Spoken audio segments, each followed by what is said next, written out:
olha só, nós aprendemos com a irmã Elaine aqui, ela reforçou para nós, fortaleceu para nós que para a gente ser um crente frutificador, frutífero, ela deu ali alguns requisitos, né? Então nós podemos sair com isso, não é possível nós sermos testemunha de Jesus, evangelizar, sermos do ministério de evangelismo de uma igreja cristã, se a gente não começar por princípios como que ela colocou aqui, nesse nosso primeiro momento. Agora a gente vai falar também de um outro princípio que é indispensável. Não tem como nós fazermos evangelismo, não há autoridade para isso, e a palavra que nós vamos mexer conosco agora tem a ver com integridade. Não dá. É um seminário que nós denominamos seminário de aperfeiçoamento cristão. Eu trouxe um material que nós prometemos na nossa reunião em janeiro, estava um grupo bem numeroso aqui conosco, quando nós dissemos, nós vamos ter um seminário, e calhou de cair no meio do ano para a gente observar nossos feitos de janeiro até junho, e agora, justamente no dia 1º de julho, segundo semestre de 2017, nós observarmos o que iremos fazer, como vai ser a nossa conduta de vida para que nós possamos alcançar aquilo que foi lido no primeiro versículo que a irmã Elaine colocou aqui, que nós queremos ver pessoas sendo salvas por Jesus para experimentar a graça que nós experimentamos. Temos isso, né? Minha esposa, muito sábia, colocou aí, nossa missão é aprimorar a qualidade dos líderes cristãos. Aí você vai dizer, mas eu não sou líder. Não, mas é líder. De alguma forma, de algum jeito, nem que seja de nós mesmos, nós somos líderes. Então não existe isso. Claro, isso a gente faz no foco lá, mas nós somos líderes pelo menos de nós mesmos. Nós temos que tomar decisões acertadas, né? Precisamos não errar. Então, nós somos líderes de nós mesmos. Então, é para mim e é para você. Então, vamos lá. Então, de líderes cristãos, para que eles evangelizem seu próprio povo, para que nós evangelizamos o nosso próprio povo, né? Onde nós estejamos, na nossa família, no nosso trabalho, em qualquer canto que nós vamos, até na igreja. Na igreja não é todo mundo que ainda não foi evangelizado, apesar, era para ser, mas tudo bem, passa aí, Adejane. Então, integridade, você recebeu a apostila aí, esse é o módulo que a gente disse, integridade do líder. Passa, Adejane, mostra aí. O objetivo desse nosso encontro agora tem a ver com a integridade em 3 pontos. Claro que integridade é muito mais amplo, tem muito mais coisas que pudessem falar, que pudéssemos observar. Mas eu escolhi 3 pontos que são fundamentais para a minha vida e para a tua, como um cristão que quer ganhar pessoas para Jesus. Então eu escolhi 3 pontos que vocês vão entender que é suficiente. Se tivermos esses 3 pontos, nós vamos estar preparadíssimos.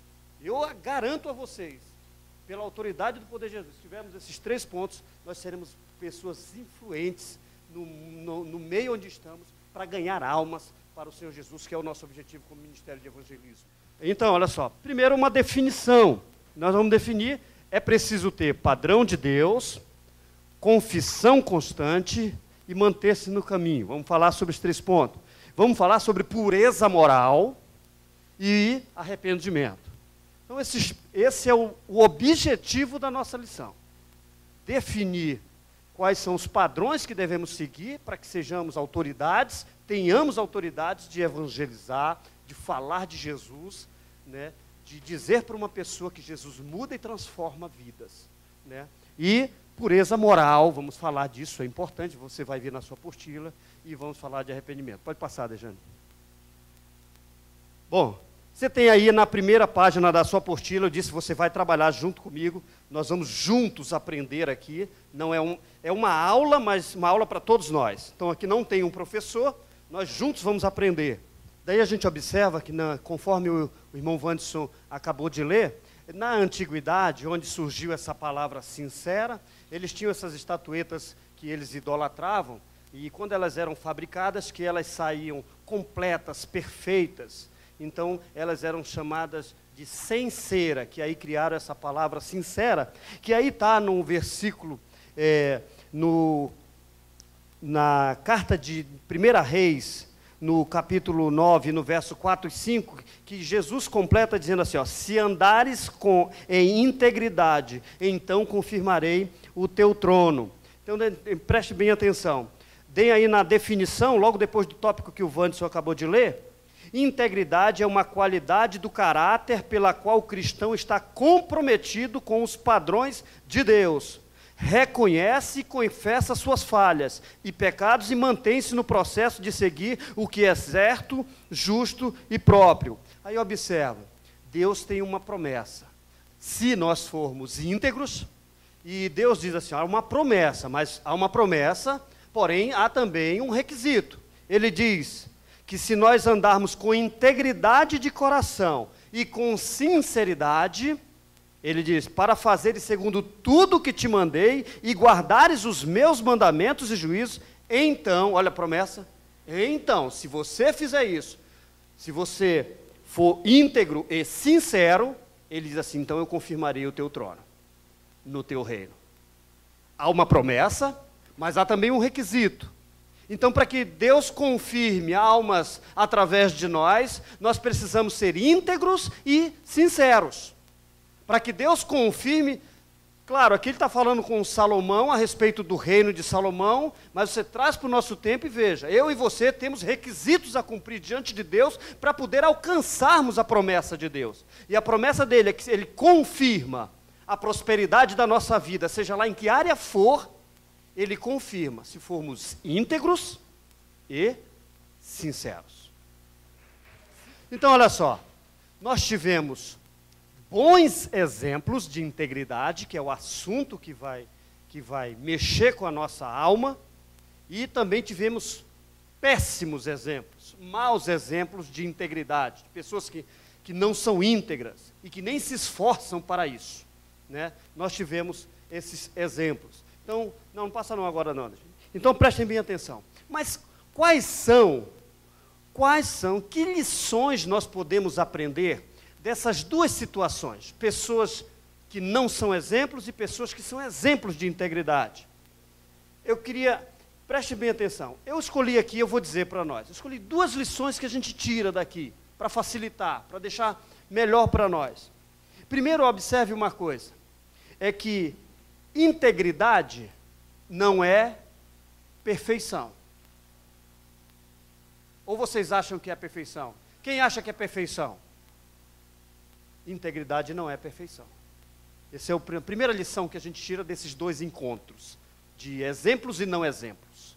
A segunda lição que eu tiro para nós é que, olha só, tanto a integridade, ou seja, tanto quem é íntegro como quem não é íntegro, ou seja, como a falta da integridade, tem impacto positivo, tem impacto importante.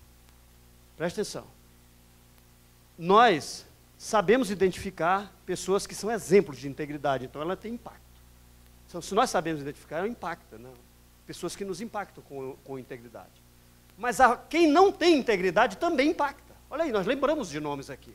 Então é sinal que tanto ter integridade quanto não ter integridade tem impacto. Positivo ou negativo, mas tem impacto. Qual é o impacto que nós queremos ter? Positivo ou negativo? Lembre-se, Jesus diz assim, Deus diz, se tu tiveres integridade de coração e fores sinceros, eu confirmarei o teu trono. É uma promessa. Eu confirmarei a tua vida. Eu te abençoarei. É assim. Então, ter integridade ou não ter, tem impacto. Mas nós queremos ter integridade e o impacto seja impacto positivo na nossa vida. Aí a pergunta para nós é a seguinte, olha para a tela aqui e você vai ver. Aí eu pergunto, integridade para você é possível? É possível? Quem acha, quem entende que integridade é possível, levanta a mão que eu quero saber quem. Todo mundo acha que é possível. Então bora saber se é possível. Passa aí, Adejane. Veja bem, para nós sermos pessoas íntegras, nós eu dividi em 3 pontos. Primeiro, lembra que nós falamos que nós íamos falar sobre o padrão de Deus, sobre manter-se no caminho e sobre confessar as falhas. Ou, melhor dizendo, padrão de Deus, confessar as falhas e mais manter-se no caminho. Integridade é possível, mas não é perfeição, certo? Então, olha só, nós devemos, para sermos pessoas cristãos íntegros, pessoas íntegras, nós devemos ser comprometidos com os padrões de Deus. Então, observe que está ali, quem pode abrir, por isso que eu disse lá no grupozinho, traga a sua Bíblia, vamos ler lá o Salmo 1, tá? Quem pode ler para mim, rapidamente, Salmo 1, voz alta, mais alto. Bem-aventurado o homem que não anda no conselho dos ímpios e nem se detém nos caminhos... Só um, tá? Isso, então olha só. Bem-aventurado o homem que não anda segundo o conselho dos ímpios, nem se detém na roda dos escarnecedores e por aí vai. Então observa, clica aí, Adejane. Então olha só, em primeiro lugar, no Salmo 1, Deus odeia aquilo que...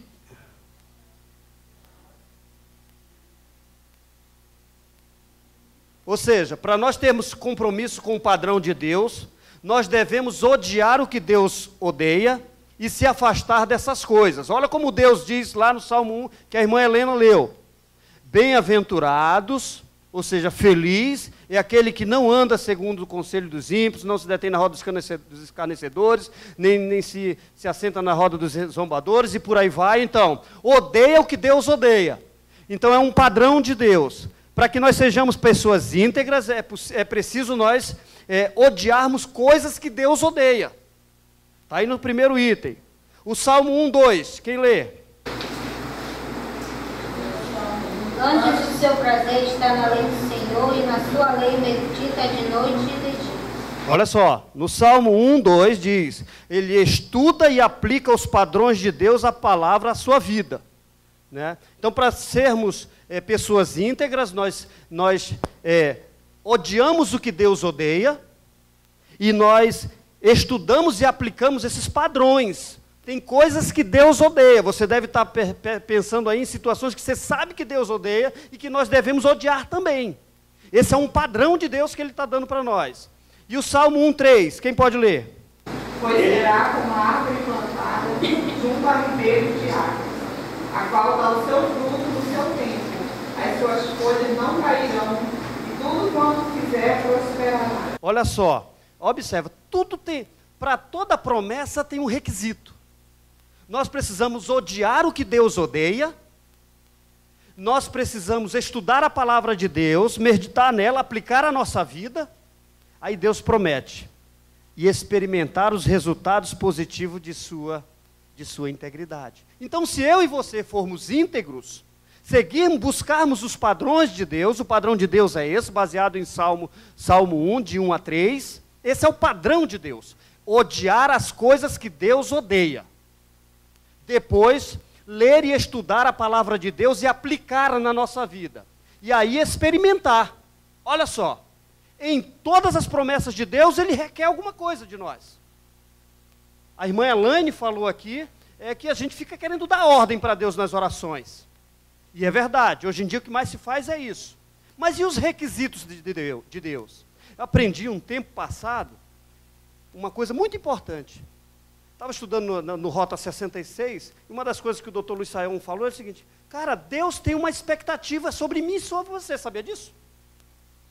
Deus não nos pegou, salvou a nossa vida, nos tirou do lamaçal do pecado, nos deu uma vida agora de paz, harmonia, felicidade, alegria, a despeito dos sofrimentos, das lutas que temos, porque Ele disse para nós que teremos lutas, mas Ele tem uma expectativa sobre mim e sobre você.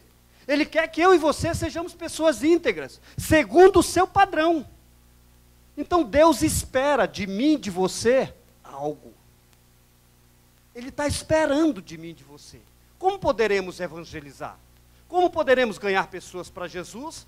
Se nós não seguimos os seus padrões, não odiamos o que ele odeia, e que nem lemos a palavra e tampouco aplicamos? Nunca. E também não vamos experimentar. Não vamos ser como árvores plantadas junto ao ribeiro, né, que dá seu fruto no tempo certo, e o fruto é perfeito, o fruto é bom. Nunca seremos isso, porque nós temos que seguir. Lembre disso esse tempo todo. Os padrões de Deus. Qual é o padrão de Deus? Primeiro, eu devo odiar o que Deus odeia. Segundo, eu preciso meditar na sua palavra, ler e aplicar. E terceiro, aí é com Ele, para Ele cumprir as suas promessas na minha vida. Depois, passa aí, Adriano. Então, mas integridade não é perfeição. Porém, nós devemos confessar os nossos pecados. Em 1 João, no capítulo 1, 8 e 9, observe. Quem pode ler para mim, rapidamente? Se afirmarmos que não temos pecado, enganamos a nós mesmos e não vivemos na verdade. Isso.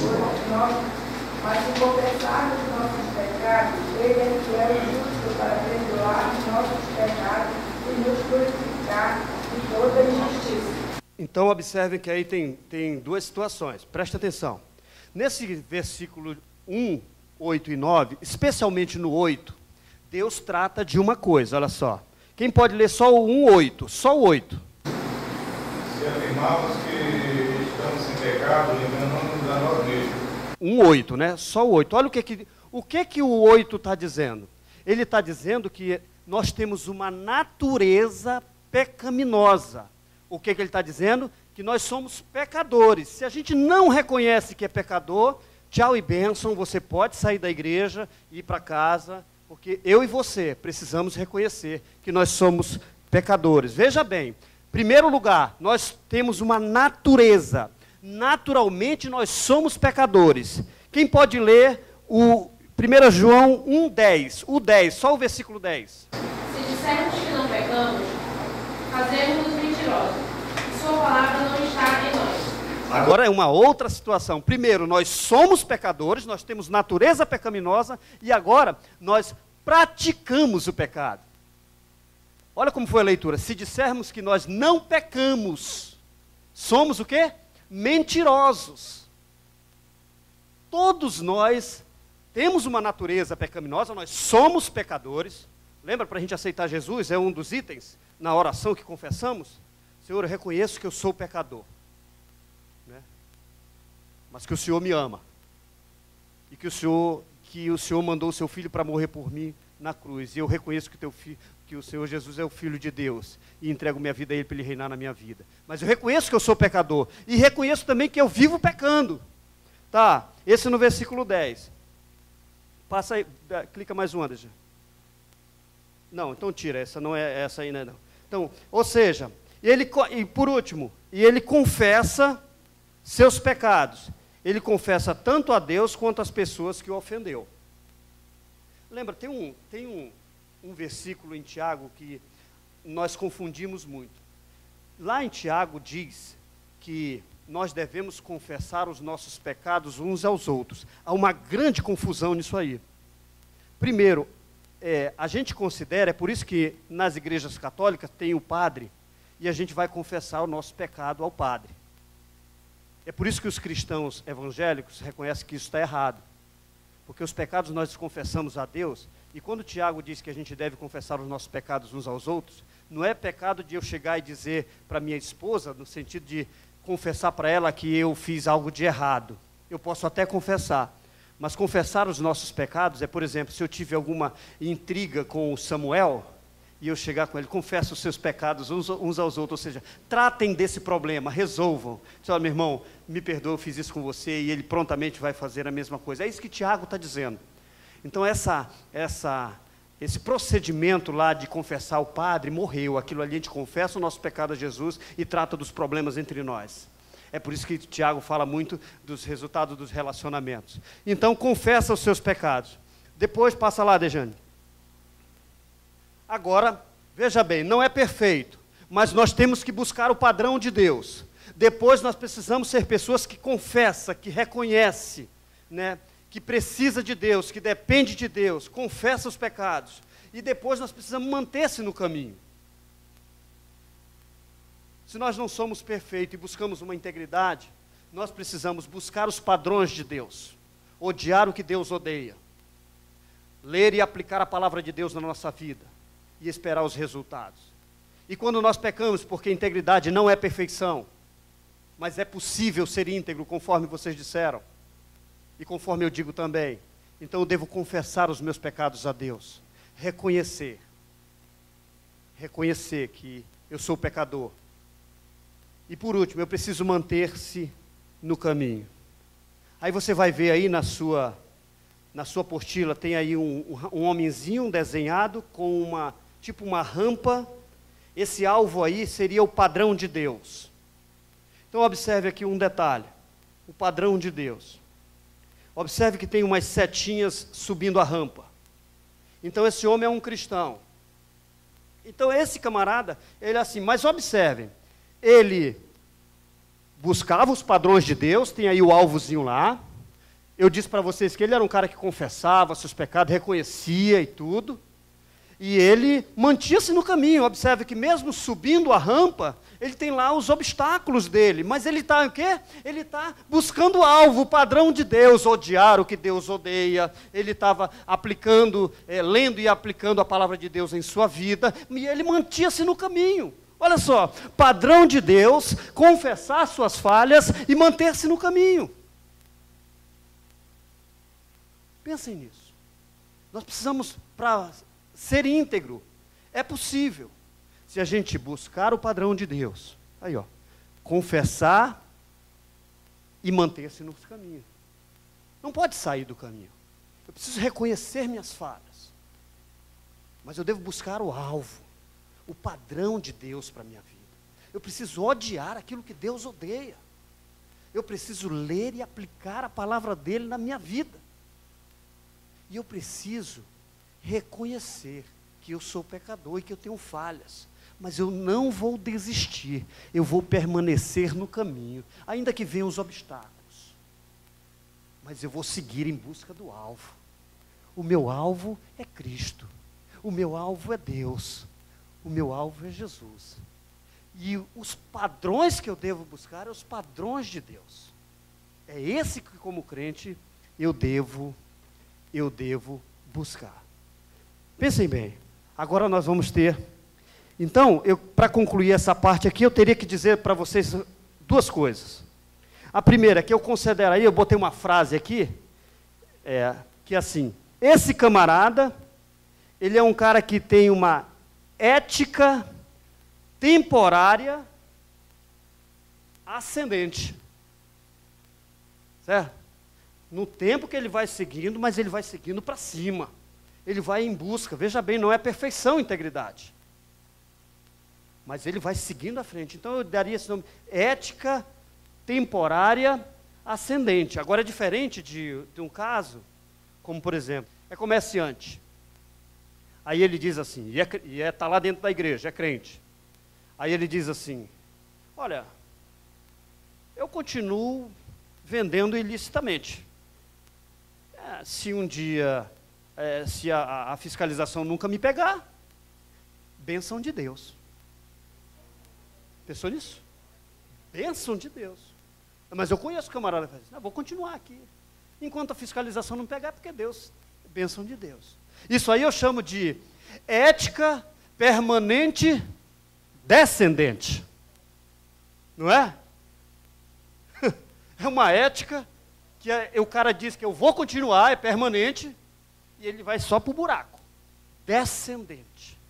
Então, essa é uma das definições. Então, olha só, agora vamos trabalhar em grupos. Como eu vou poder fazer agora para eu dividir? Nós temos aí o caso de Daniel, os exercícios. Então, vamos trabalhar. Você vai abrir sua Bíblia, vamos fazer aqui 3 grupos. A pergunta é a seguinte do grupo 1. Os outros grupos, observem, tá? Fica atento. Pergunta é, oração produz integridade? Aí tem lá o texto.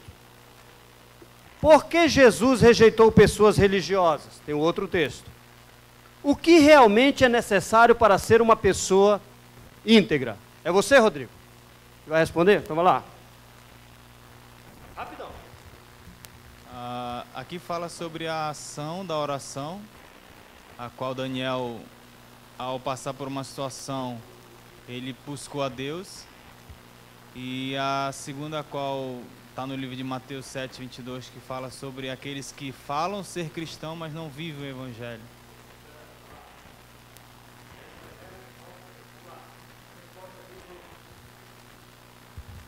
A pergunta é do grupo 1.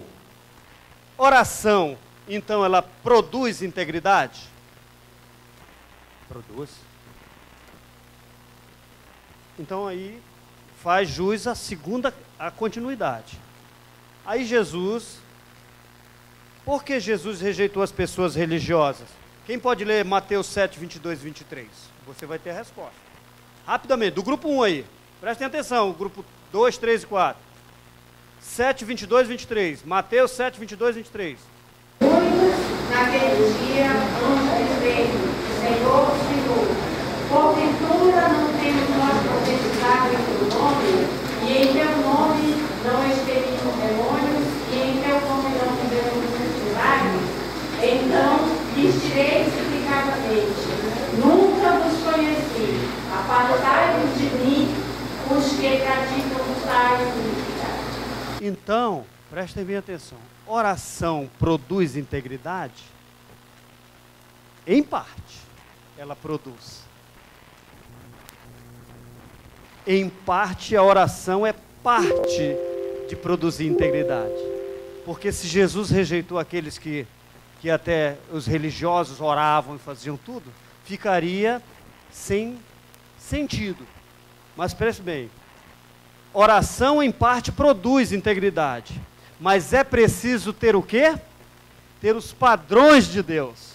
É preciso odiar o que Deus odeia. É preciso confessar os seus pecados. É preciso manter-se no caminho. Então eu devo orar, ela é parte, oração, em parte produz. Porém, eu devo orar e devo odiar o que Deus odeia, conforme Salmo 1:1. Eu devo confessar os meus pecados e eu devo manter-se no caminho. Aí sim. Correto? Então, oração, em parte, ela produz. Porém, eu devo buscar os padrões de Deus. Os padrões de Deus.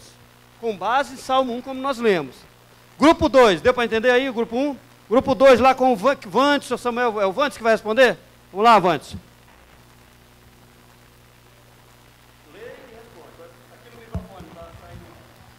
Grupo 2.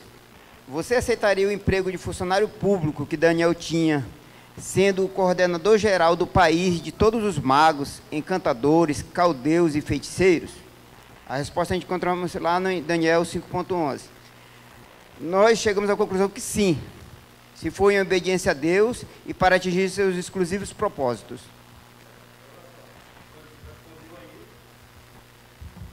Você aceitaria um emprego desse que Samuel, ou que Daniel tinha? Ele foi designado para ser coordenador no país de magos, encantadores, caldeus e feiticeiros. A pergunta para nós é a seguinte: você aceitaria esse emprego? Sim, respondeu. O outro está dizendo lá que não. Vamos lá, quem disse que sim, levanta a mão. Todo mundo agora. E quem disse que não? Tem gente que disse que não. Mas observe, o que seria, por exemplo, um emprego desses? Vamos dizer assim, nós estamos planejando viajar para a Argentina, a minha família, em setembro. Aí eu estava dando umas olhadas lá no país, algumas coisas dos escritos, eu estava lendo a Constituição, uma parte da Constituição da Argentina. Lá na Argentina, para você ser presidente da República, diz na Constituição que você tem que ser católico. Lá, tem que ser, está lá na Constituição. Você só pode ser presidente da República na Argentina, você pode ler depois lá, busca lá no Google, você tem que ser católico, é uma exigência para ser presidente de lá. Então assim, Daniel era aqui, vamos chamar, encontrei o nome aqui, ministro das religiões. Era o Daniel. Ele era o coordenador das religiões, certo? magos, feiticeiros, dos caldeus, né, encantadores. Ele era o coordenador, o ministro das religiões lá naquela época. Então, o cargo de Daniel, vamos dizer que ele fazia o seguinte, exemplo, os macumbeiros vão fazer lá aquele trabalho que eles fazem na praia. Aí qual era o papel de Daniel? Daniel ele disse, ó, vocês vão fazer o que? Que vão fazer o feitiço de vocês? Tá bom, pode fazer, mas tem regra. Amanheceu de manhã, tem que estar a praia limpa, tudo bonitinho, vocês podem fazer. Ou seja, Daniel não fazia as feitiçarias, ele era encarregado de coordenar as religiões. Ele era quem organizava as coisas para os caras não bagunçarem. Mas Daniel podia aceitar, e nós podemos aceitar um emprego desse, um emprego como esse. Você não vai fazer os feitiços, você vai coordenar, para que não haja bagunça, para que não haja problema. Você viu que agora temos a quentinho, o que o prefeito, acho que é prefeito ou é governador do Rio de Janeiro, fez com a escola de samba? Ele disse que não tem verba para bancar a escola de samba e não vai ter, cortou. Houve uma confusão, lá os caras mexeram, viraram para cima e para baixo, não queriam nem que tivesse a apresentação da escola de samba nesse ano que vem, porque o governo não estava dando dinheiro, Marcelo Crivella. Mas ele cortou. Ele foi lá, o que ele é? Ele é um cristão evangélico. E ele é o governador ou é prefeito, não sei qual dos dois. Prefeito, né? Mas ele foi lá como coordenador, ele não vai pular carnaval, ele não pula e tudo, mas veja bem, está nos requisitos do emprego dele que isso deve acontecer, mas quem for praticar, que pratique. Ele, porém, organiza as coisas. Então, Daniel podia sim, nós podemos aceitar um emprego. Às vezes a gente fica preocupado, como cristãos, quando a gente aceita um emprego, se eu posso aceitar um emprego no... não, aquele lugar lá, os irmãos não falam de Deus, os irmãos vivem falando palavrão, contando piadinha, e tem gente que eu já vi muita gente dizer assim, não quero trabalhar lá não, quero trabalhar onde só fale aquilo de Deus.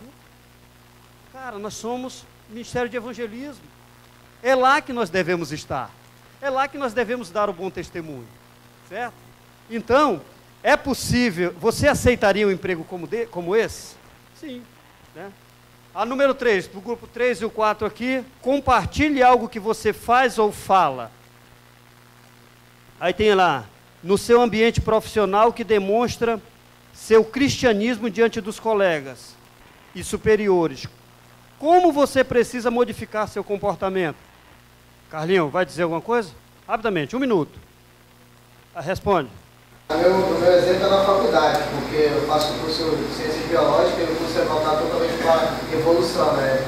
Então, quando é proposto esse alvo de evolução, eu tenho que me propor como criacionista, né? Primeiro criacionista. Então, a forma de melhorar isso é sempre ler as escrituras, fortalecendo mais e defendendo a fé e propagando o evangelho mais. Então, você acha que deve modificar um pouco mais ainda o comportamento em relação a isso. Aí aqui o grupo 4, quem ficou encarregado aqui? O Homero. É a mesma pergunta, Homero. Eu quis fazer o seguinte no meu trabalho, eu não sei o que é 007, né? E muitas das vezes tem gente que não trabalha que é 007, ninguém sabe o que é isso. Então eu tenho que ser essa pessoa. E aí, quando eu chego numa roda de amigos, antigamente, eu estou há 25 anos, quando eu trabalho, né? Antigamente era conversa. Eu chegava na conversa e perguntava só, uma conversa pesada, pessoal, parei como ela chegou. Porque eu tento ser crente, eu falo como crente, mas fazer como crente. Hoje em dia é celular, né? Às vezes eles estão assim, olhando no celular, ou o momento está chegando, né? Não é no veículo. Então a gente tem que ter essa postura dentro do nosso trabalho. Amém. Parabéns, para compartilhar como você fala e o que faz, né? Nós devemos mudar, ajustar, aprimorar o nosso comportamento. Por isso que dentro das atribuições do Ministério de Evangelismo e Missões, que consta lá que nós devemos promover programações como essa que nos ensinam para nos reciclar, para nos ajudar, que a gente possa nutrir na nossa cabeça que nós devemos, eu vou repetir mais uma vez, nós devemos buscar o padrão de Deus, odiar o que Deus odeia. Memorize isso. Se você memorizar isso, você vai lhe ajudar muito. Odiar o que Deus odeia, ler, estudar e aplicar a palavra de Deus na sua vida, confessar os seus pecados, reconhecer que precisa de Deus, mas manter-se no caminho. Lembra da ilustração lá? Manter-se no caminho, olha aqui como nós vimos. Para ser uma pessoa íntegra, precisa se comprometer com os padrões de Deus, confessar os pecados. Nós não somos perfeitos, integridade não é perfeição, já aprendemos agora. Mas manter-se no caminho, permanecer, ficar firme, continuar, mesmo em meio aos obstáculos, às lutas, às dificuldades, manter em busca do alvo. Não, eu errei hoje, eu confesso, meu Deus, eu perdoo os meus pecados, me ajuda, eu confesso que pequei, que errei, mas eu quero continuar firme, confessando e mantendo até, buscando o alvo que é os padrões de Deus. E, olha só, então, integridade é possível? Eu vou perguntar de novo, integridade é possível? Se nós tivermos os padrões de Deus, confessar os nossos pecados e nós nos mantermos no caminho. Vire para a sua penúltima página aí. Estamos caminhando.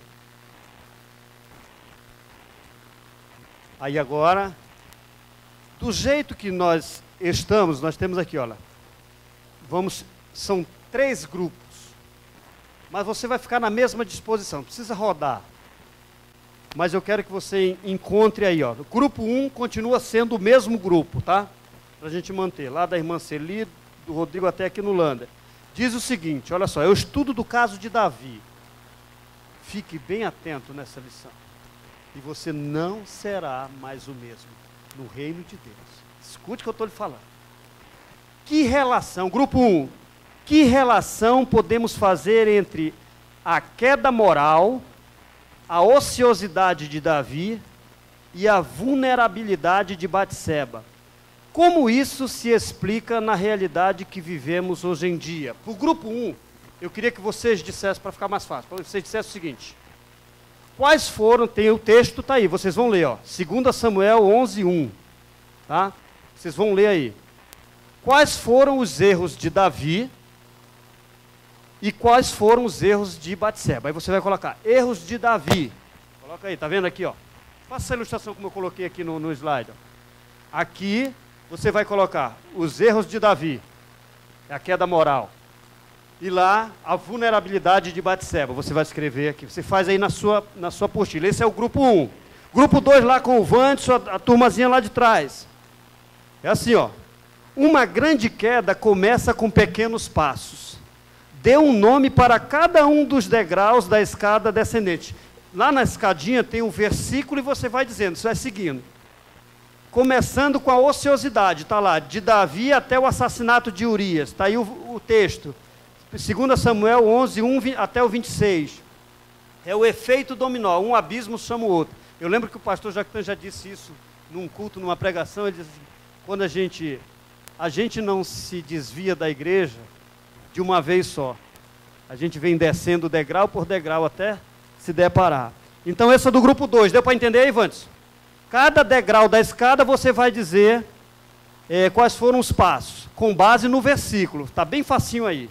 E aqui o grupo 3 e o 4 vai ter mesmo. Agora o pastor pode ajudar junto com a irmã Betel, que eles já estão associados. Olha só, grupo 3 e 4 vai responder o seguinte: todo pecado gera consequências.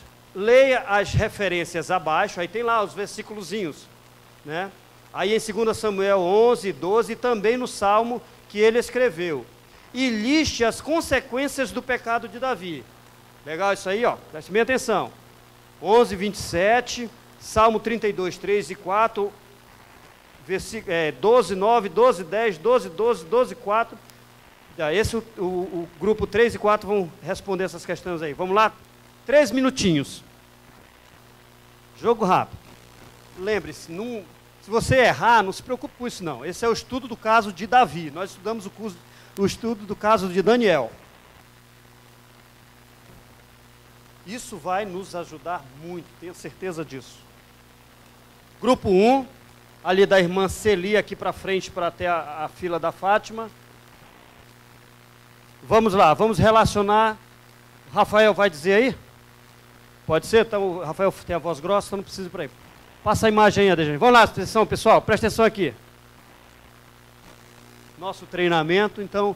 Rafael, diz aí para nós quais foram os erros de Davi que vocês relacionaram. Primeiro, na época que fez uma guerra, ele ficou falar se o senhor deveria ter ido com o português. E nessa tarde que ele foi no terraço do seu palácio. Ele se interessou por Batseba, ao invés de não dar lugar a esse interesse, ele foi buscar saber quem ela era, deu lugar a esse interesse. E o erro de Batseba foi ter ido tomar banho em frente ao terraço do rei. Vamos lá. Eu relacionei alguns também aqui, mas vamos lá. Bota aí, Adejane, olha só. Eu relacionei como erros de Davi. Primeira coisa, o grupo 1 respondeu legal, combinou comigo. Ociosidade. Numa hora, num tempo em que o cara devia estar onde? Trabalhando. Ele era para estar nessa época, era uma época de guerra, ele devia estar na frente de batalha. O cara estava em casa, ocioso. Preste bem atenção para nós, homens e mulheres. Cabeça vazia, o cara está ocioso, está em casa, né? A cabeça está vazia, aí o camarada está no escritório, tem as secretárias, né? Aí passa muito tempo, parapapá. Então, o que aconteceu? Foi um dos problemas dele. Não está fazendo nada, a mente está vagueando, ele podendo estar lendo a Bíblia e tentando aplicar. Aí, outro erro, foi procurar ver. Ver o quê? Viu lá a Batseba tomando banho, tal. Um erro, foi um erro. Aí depois, continuar vendo. Ele passou na frente dele, ele manteve o foco no negócio, viu lá a mulher tomando banho. Então, erros de Davi. E faltar ao trabalho, como nós já dissemos, né? Ele devia estar lá na frente de batalha. Agora, bota aí os erros de Batseba. Nudez pública. Ela estava num lugar onde podia se ver. Depois, roupa. Falta de roupa ou tipo de roupa. Como é que nós, as mulheres hoje se vestem? Né? Precisamos ter cuidado. Foi um erro também de Batseba. E aqui tem uma perguntinha, ó. Vocês acham que ela estava ingênua? As mulheres conhecem.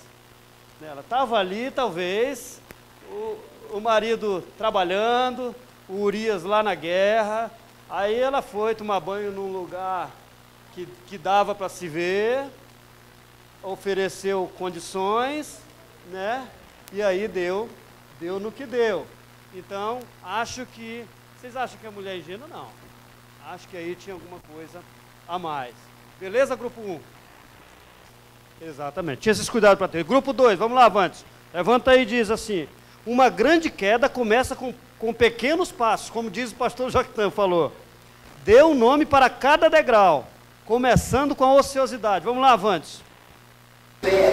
Não, olha aí, Olha lá, nós respondemos todos, não, mas eu falo que por mim, né? A gente não chegou a ser aqui, né, para ver outros irmãos, mas eu vou falar aqui, o que eu notei, né?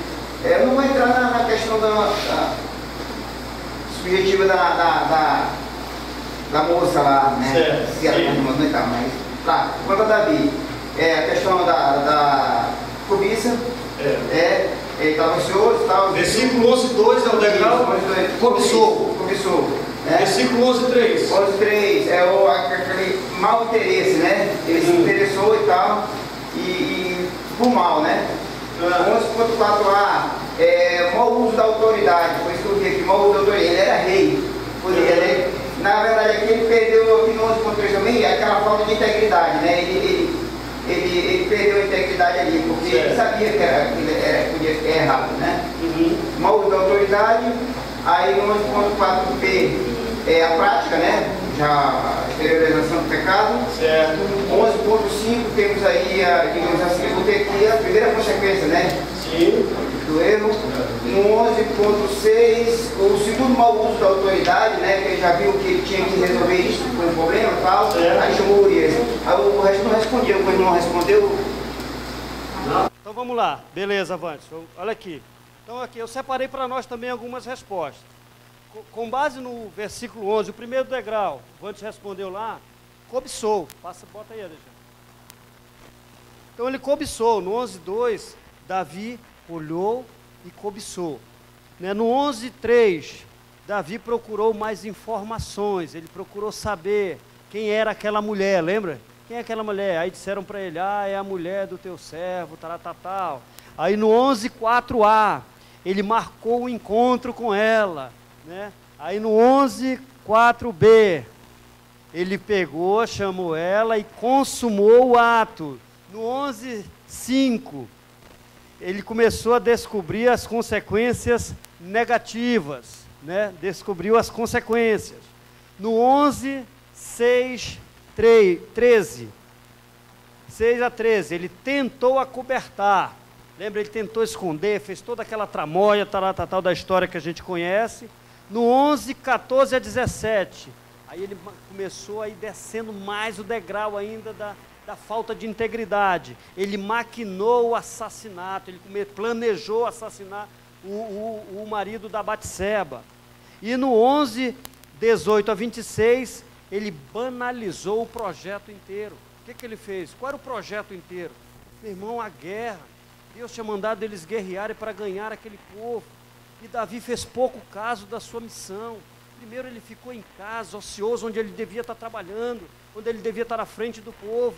Depois ele foi e procurou informações a respeito da mulher. A cobiça foi aumentando, ele marcou o encontro com ela, consumou o ato, depois começou a descobrir as consequências negativas, tentou acobertar, fazer a maior situação, maquinou o assassinato do Urias, e depois ele, por último, ou seja, ele chegou lá no fundo do poço. É assim que a gente começa quando a gente falta integridade. A gente começa pecando lá nas pequenas coisas.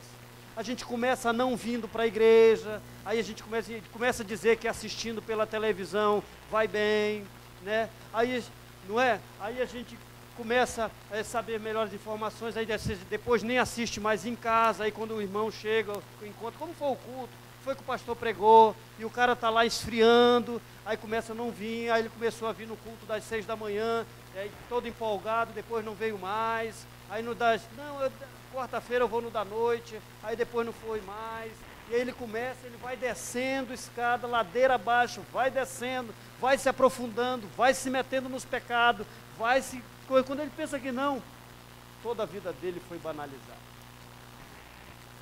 Tudo ali. O 3, grupo 3, vamos lá, Lucas. A Giana vai falar, rapidinho, Giana. Todo pecado gera consequências. Leia as referências abaixo, aí você leu, no que ele escreveu e lixe as consequências do pecado do Davi. Eu vou te perguntando, você vai dizendo. No capítulo 11, versículo 27, o que você relacionou? Ele pegou a mulher do próximo, né? Sim, tudo bem. Tá. No Salmo 32, verso 3 e 4, o que você respondeu? E quando a gente faz coisas que Deus não se agrada, a gente torna a nossa alegria em tristeza, em sequidão. Isso, então lá, volta para 2 Samuel, agora 12 e 9, o que você respondeu? Matou os sonhos. Certo, então tá bom. Versículo 12 e 10. A espada jamais, que a espada jamais se apartaria da casa dele, né? Que sempre haveria uma morte, né? Na família dele. Certo. 12. Todos teriam o poder de Deus. Tá. 12, 14a. Que dá lugar aos inimigos. O 12, 14b junto com o ponto 18. A morte também. Então, olha só. Presta atenção. Agora, olha aqui para frente. Eu relacionei aqui para facilitar. Vai lá, Dejane. Clica aí. Olha só. No 11, 27. O que houve? Uma reprovação de Deus. Deus reprovou. São as consequências que vocês alistaram. Certo? O que aconteceu? Davi, depois de tudo que ele fez, os erros de Davi, os erros de Batseba, depois ele saiu descendo ladeira abaixo, cobiçou, estava ocioso, cobiçou, fez um monte de atrocidade, chegou lá no final, banalizou todo o projeto de Deus para a vida dele. Então, quais foram as consequências? 11, 27, Deus reprovou, foi a reprovação de Deus. Salmo, eu botei aqui essa palavra, eu fui colocar lá, problemas psicossomáticos. Leia aí esse versículo, só rapidamente, quem pode ler? Salmo 32, 3 e 4, leia, só para me dar ênfase nessa parte aqui. Eu queria ver com vocês. Quem pode ler? Voz alta, rapidinho. Salmo 32, versos 3 e 4. Problemas psicossomáticos. Enquanto me recusei a confessar meu pecado, meu corpo definhou, e eu gemia o dia inteiro. Dia e noite tua mão pesava sobre mim. minha força evaporou como a água no calor do verão. Olha só o que Davi estava dizendo, que por causa do pecado dele, por causa de tudo que ele vinha fazendo de errado, ele começou a sentir, ele sentia dor nos ossos.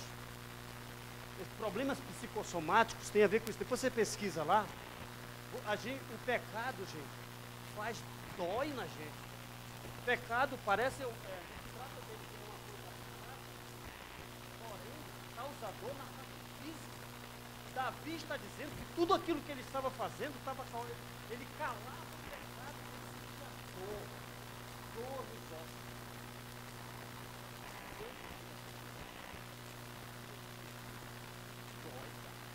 Dói. Às vezes eu encontrei com um pastor que estava arrasado por conta do problema, ele me chamou simplesmente para ir lá com ele. Eu fui no apartamento dele, ele estava sozinho. Cara, só de ver, eu imaginava mais ou menos o que aquele cara estava sentindo por conta do que ele fez. Então, o pecado causa dor nos nossos ossos. A gente precisa, se a gente não sentir isso, cara, a gente está com um sério problema. Um seríssimo problema. Se eu e você não sentimos dor nos ossos quando estamos pecando, nós estamos com um sério problema. Vai lá, Dejane, pula aí. Então no 12:9, olha, desprezo pela palavra. No 12:10, a Dejane. Ou seja, conflitos constantes entre nele mesmo. 12:12, a Dejane. Exposição pública. Ou seja, todo mundo ficou sabendo. Um problema terrível. Olha só as consequências que causa quando a gente começa a descer ladeira abaixo, quando a gente começa a pensar que coisinhas pequenas não tem nada a ver na nossa vida. Lembrem da escada, como o Vantes disse, a gente, não, isso aqui não tem problema, gente. Problema não, só uma coisinha, Deus não vai se incomodar com isso. Aí você vai, desce mais um degrau, depois desce outro, quando pensa que não, para você sair lá de baixo, meu amigo. Não volta mais, difícil, dói, perde tudo, o projeto de Deus vai por água abaixo. Então chega aí até na exposição pública, 12:14. Mau testemunho e blasfêmia dos inimigos. Olha aonde Davi expôs tratou de mau testemunho que ele fez. Aí os vizinhos estão dizendo, olha aí, cara, olha aí, Deus como é que é, olha o que eles fazem, matou o cara, ainda pegou a mulher do cara, matou o marido, fez o que fez. Testemunho, blasfêmia, para eu e você sermos evangelistas e nós alcançarmos o objetivo de ganharmos almas para Jesus, nós devemos valorizar isso aqui de tal forma que a gente tem que se afastar de dar mau testemunho. Nós temos que ser pessoas que dão bom testemunho, ou seja, busca o padrão de Deus, odeia o que Deus odeia, confessa seus pecados, e manter-se no caminho. É importante para mim e para você. Se queremos ganhar almas para Jesus, nós devemos fazer isso. E nós devemos tirar lições do caso de Davi, por exemplo. Integridade é possível, não é perfeição, mas é possível, se buscarmos os padrões de Deus. Se eu e você fizermos isso, eu duvido, Deodó, se a geração de crente não muda. Se eu e você levarmos em consideração e a sério tudo isso que nós aprendemos aqui, de saber que pouquinha coisa, é de pouquinha coisa que a gente começa a cair. E a gente não quer dar importância. É do pouquinho. Você faz um pouquinho, depois outro, depois outro. Quero levar você para o final, para a gente terminar. Ainda teve a última. Aqui eu não quis fazer o 12:14b, porque aqui foi um caso específico de Davi. Eu não quero dizer para vocês, jamais tire isso, de que vai morrer o seu filho, se você não fizer isso, por favor. Não, esse é o caso de Davi, por isso que eu não quis falar sobre ele especificamente. Agora, também tem uma consideração. Existem consequências, aí Deus escolhe qual vai ser. Né? Isso aí você sabe, tá bom? Então vamos lá. Por último, eu quero começar lembra-se, a gente começou falando que a gente ia definir o que era integridade. Integridade é buscar o padrão de Deus, né? Odiar o que Deus odeia, grave isso, confessar os seus pecados e manter-se no caminho. Depois a gente ia definir o que era integridade. Lembra o caso de Daniel, né?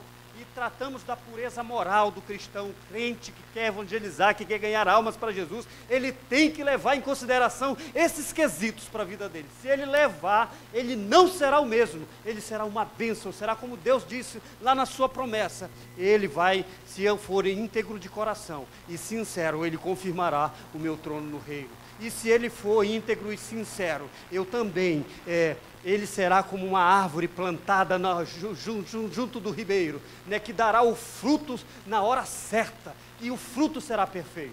E por último, aí observe, Davi cometeu todos aqueles erros, desceu ladeira abaixo, Davi foi até o chão, literalmente, né, até o chão.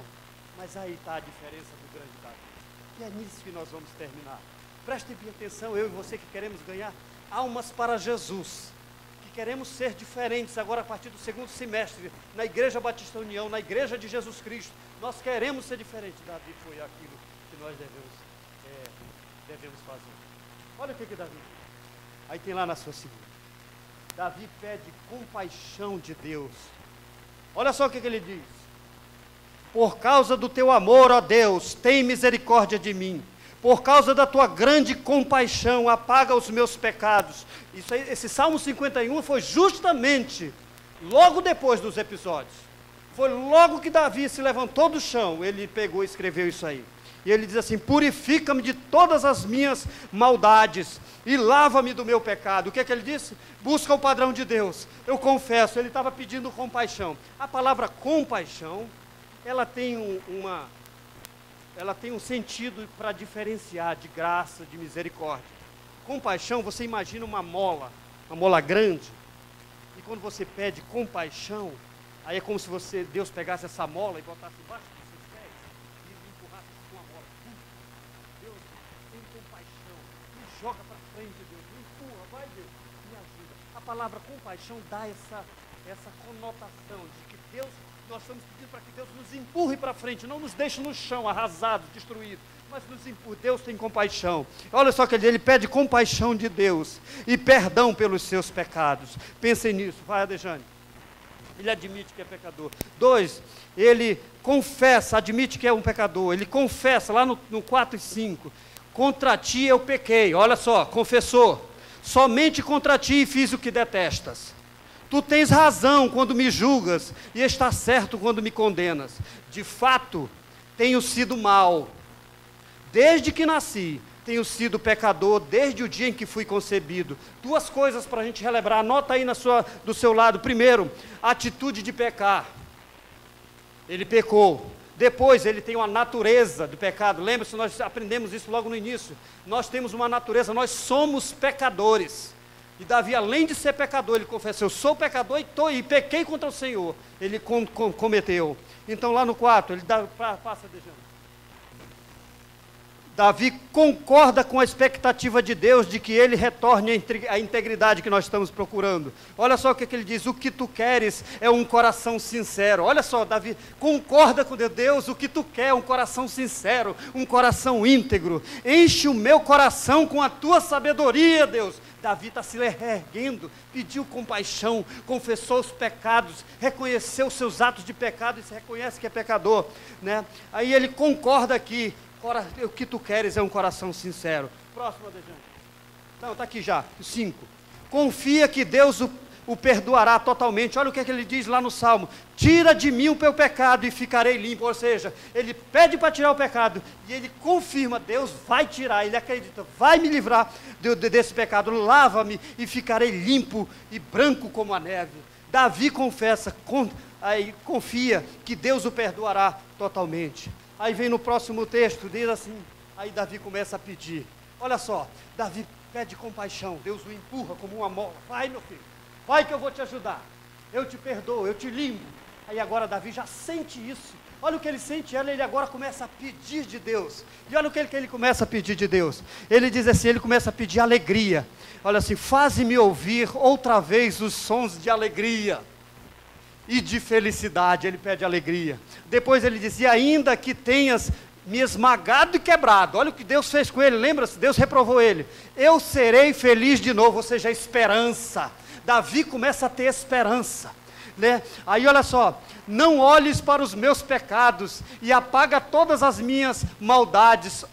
Ele diz assim, começa a ter uma consciência limpa, pecados apagados. Ó Deus, cria em mim um coração puro e dá-me uma vontade nova e firme, ou seja, vontade nova e firme, motivação. Deus começa a dar alegria, esperança, limpa a consciência de Davi e começa a motivar Davi, vai para frente, vai ganhar almas para Jesus. Para de fazer bobagem, crente. Para de dar mau testemunho. Crente, dá bom testemunho e ganharás almas, porque tu serás como uma árvore plantada junto ao ribeiro, que dará o seu fruto na hora certa. Davi começa a pedir isso, ele começa a ter motivação, e aí ele continua, não me expulses da tua presença, nem tires de mim o teu Santo Espírito, dá-me novamente a alegria da tua salvação, e conserva em mim o desejo de ser obediente. Não tira de mim, ou seja, a comunhão na tua presença, não tira de mim o teu espírito. E por último, ele diz aqui, aí ele tem aqui uma frase que diz, hábitos, disciplinado e desejo. Eu quero voltar na aba da tua apostila, eu quero dar essas dicas que tem aí. Lê rapidamente, observe, né? Nessa mesma abinha da tua apostila, do lado direito tem as dicas. Então eu quero te dar essas dicas aí.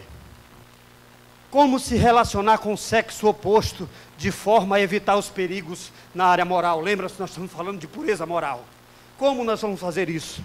Aí olha só, troque a indolência, tem lá no versículo, depois você lê, pelo trabalho. Cabeça vazia é a oficina do diabo. Faça alguma coisa, procure o que fazer. Não fique lá no seu escritório tentando olhar a internet, que vai dar problema. Vai dar problema, parceiro. Não fique olhando. Isso vai dar problema, então deixe de preguiça. Indolência significa preguiça. Pare com isso, vá trabalhar. Quanto eu já me livrei disso mesmo. Quanto quando eu tive nisso, Deus me botou na cabeça e eu saí fora, fui correr na rua, atrás de limpar ar-condicionado e vender ar-condicionado, e Deus me ajudou muito. Segundo, trate as pessoas do sexo oposto como irmãs ou irmãos.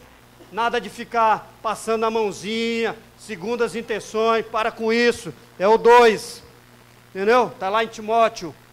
Imponha limites no relacionamento com o sexo oposto. Meu irmão, arranje alguma coisa para evitar o problema. O negócio começou a aquecer, esquentar, você começou a suar frio, sai de perto, arranja qualquer coisa. Evita isso, evita a queda moral, parceiro. Você já viu o que aconteceu com Davi. 4. Fuja de quem está com segundas intenções com você. Meu irmão, você percebe, não há ingenuidade nisso, já vimos. Fuja disso. 5, mulheres e homens também. Vista-se de modo decente, modesto e com bom senso. Olha lá, presta atenção como a gente se veste. A gente está ali eu já vi pastores reclamarem. O cara está lá no púlpito, no louvor. A mulher com a calça ali abaixo do umbigo. Só falta aparecer as partes mais consideráveis. É mentira ou é verdade? É uma dica aqui da palavra de Deus, está escrito em 1 Timóteo. Vista-se de modo decente e modesto. Ser bonito não precisa ser indecente. Ser bonito não precisa isso. Não é sinônimo de indecência. 6. Acompanha aí 6. Cultive um relacionamento intenso com o seu cônjuge, invista na confiança mútua e preencha as suas necessidades físicas dentro do casamento. Ei, meu irmão, é melhor comer um bom churrasco em casa do que um bife péssimo lá fora. Sabe o que ele está dizendo aqui? Invista no seu relacionamento conjugal, parceiro. Casado, homem e mulher tem que fazer sexo em casa. A mulher com seu esposo, com seu marido. Cultive, pegue sua esposa. Sexo é uma coisa que Deus aprova quando casados. Então cultive isso dentro, faça. Ele diz aqui, preencha as suas necessidades físicas. A sua esposa, o seu marido. E não caia no descrédito moral. Por último, busque orientação para a sua vida conjugal antes que algo pior lhe aconteça. Lembra? Davi vinha descendo a escada. Passa rapidinho, Dejane. Estou terminando já. A escada de Davi. Eu quero dizer para vocês. Lembre-se bem, é aqui que está a minha ilustração. Pensem bem. Davi podia, quando chegou bem aqui, ó, podia fazer o quê? O que nós aprendemos no início? Buscar o padrão de Deus. Deus, eu confesso meu pecado, eu cobicei aqui, meu Deus. Cobiça é pecado. Davi podia parar aqui, gente, e voltar, não precisava descer mais a escada. Davi, ou então, se ele desceu mais aqui, ele marcou enquanto não, para, manda essa mulher de volta. Não dá, eu quero os padrões de Deus, eu quero odiar o que Deus odeia. O que é que Deus odeia nesse caso? Adultério, mentira, desonestidade. Nós não vamos ganhar ninguém para Jesus se nós formos desonestos, adúlteros. Se não formos adúlteros com os nossos cônjuges, seremos com Deus, porque estaremos gostando das coisas que Deus odeia. Por último, volta lá, Davi, 13:19 para terminar. Então, Davi começa a dizer lá, ele disse, e aí ele assume os compromissos. Olha só, Davi se sente perdoado, tudo aconteceu. Isso mostra a grande graça e perdão de Deus. Davi agora, depois de tudo que aconteceu, descer aquela escada ladeira abaixo, ele se sente perdoado por Deus. E olha só o que ele promete agora depois de perdoado.